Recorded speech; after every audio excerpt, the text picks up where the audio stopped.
Assalamualaikum warahmatullahi wabarakatuh dan selamat pagi untuk kita semua. Saya berterima kasih atas bantuan dan kesempatan kesehatan yang diberikan Allah Subhanahu wa taala kepada kita, sehingga kita dapat berkumpul pada hari ini. Pada kesempatan ini, saya akan menyampaikan materi yang akan saya bawakan, di mana materi yang saya bawakan ini berjudul komponen konsep diri. Alhamdulillahirabbil alamin wassalatu wassalamu ala asyrofil anbiya'i wal mursalin wa ala alihi washabihi ajmain. Amma ba'du. Pertama dan terutama, mari kita bersyukur atas kehadiran Allah Subhanahu wa taala yang telah memberi bantuan dan kesempatan untuk kita bisa berkumpul di tempat yang baik hati ini. Selawat selalu kita curahkan kepada Nabi Muhammad SAW yang telah membawa kita dari saat ketidaktahuan ke zaman sains seperti sekarang ini.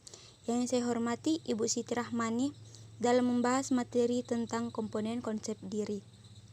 Baiklah, perkenalkan, nama saya Nur Indah Nazira. Saya dari Fakultas S1 Keperawatan di Universitas Megarizky Makassar. Di sini saya akan membahas komponen konsep diri, yang dimana komponen konsep diri terbagi menjadi 5 bagian. Yang pertama, gambaran diri. Gambaran diri adalah sikap seseorang terhadap tubuhnya secara sadar atau tidak sadar, termasuk persepsi dan perasaan tentang ukuran dan bentuk, fungsi penampilan, dan potensi tubuh saat ini dan di masa lalu. Yang kedua itu adalah ideal diri. Ideal diri adalah persepsi individu tentang bagaimana ia harus berperilaku sesuai dengan standar pribadi. Standar ini berhubungan dengan tipe orang atau sejumlah aspirasi, cita-cita, nilai yang dicapai. Ideal diri mulai berkembang pada masa kanak-kanak yang dipengaruhi oleh orang penting dari dirinya yang memberikan tuntutan atau harapan. Ini diperlukan oleh individu untuk memacu dirinya ke tingkat yang lebih tinggi. Yang ketiga, harga diri. Harga diri adalah penilaian pribadi terhadap hasil yang dicapai dengan menganalisa seberapa jauh perilaku memenuhi ideal diri. Penting, penerimaan diri tanpa syarat sebagai individu yang berarti walaupun salah, gagal, atau kalah. Harga diri diperoleh dari penghargaan diri sendiri dan dari orang lain, yaitu perasaan dicintai, dihargai, dan dihormati. Jika individu selalu berhasil, maka cenderung mempunyai harga diri yang tinggi. Dan jika individu sering mengalami kegagalan, maka cenderung mempunyai harga diri yang rendah.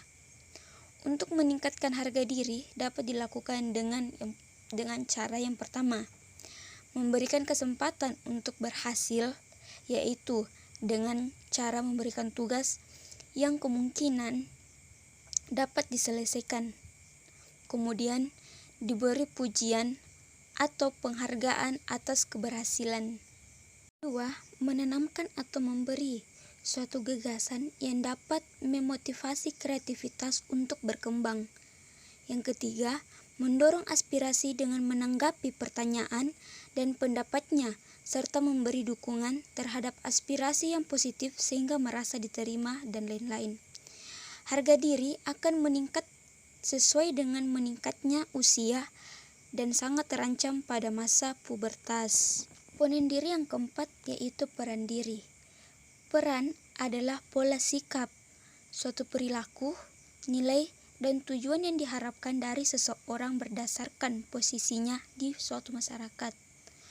Posisi di suatu masyarakat dapat menjadikan stresor terhadap peran karena struktur sosial yang menimbulkan kesukaran atau tuntutan posisi yang tidak mungkin dilaksanakan.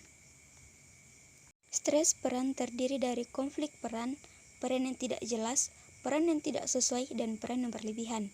Yang pertama itu ada konflik peran dialami jika peran yang diminta konflik dengan sistem individu atau peran yang konflik satu sama lain.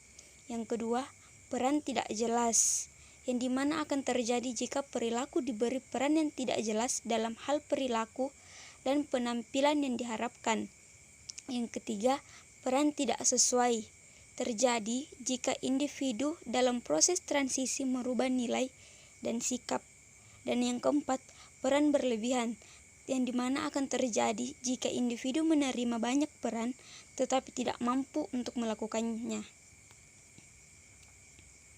Komponen konsep diri yang kelima yaitu identitas. Identitas adalah kesadaran akan diri, merupakan sintesa dari semua aspek konsep diri sebagai suatu kesatuan yang utuh. Seseorang yang mempunyai perasaan identitas diri yang kuat adalah seseorang yang memandang dirinya berbeda dengan orang lain, termasuk persepsinya terhadap jenis kelamin, memiliki otonomi yaitu mengerti dan percaya diri, respek diri, mampu dan menguasai diri, mengatur diri sendiri dan menerima diri. Mungkin hanya itu yang bisa saya sampaikan. Saya berharap apa yang saya sampaikan dapat bermanfaat bagi kita semua. Terima kasih atas perhatiannya. Kurang lebihnya mohon dimaafkan, karena kesempurnaan benar-benar hanya milik Allah Subhanahu wa Ta'ala. Syukron, wabillahi taufik wal hidayah. Wassalamualaikum warahmatullahi wabarakatuh.